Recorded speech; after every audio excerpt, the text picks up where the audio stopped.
За времени вработување за една година, општина Кочани од буџетот издвои 70.000 евра.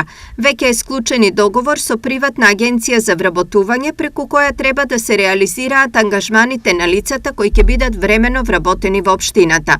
За колку лица се однесува договорот и на колку време истите ќе бидат ангажирани прецизни податоци нема, како што не се наведува ниту сумата за поединечни примања. Од општина Кочани потврдуваат дека имаат склучено договор со агенција и дека за времени вработување се издвоени споменатите 70.000 евра, но според нив во моментов ангажирани се само 4 лица на различни работни позиции. Сумата која е планирана нужно не значи дека ќе биде потрошена. Ќе се ангажираат лица во зависност од потребата на општината и тоа претежно во секторот урбанизам, како и за пополнување на упразните места по основ на пензионирање. Истакна градоначалникот на Кочани Љупчо Папазов. Во моментов во општината има редовно вработени 96 лица и уште 4 се времено ангажирани.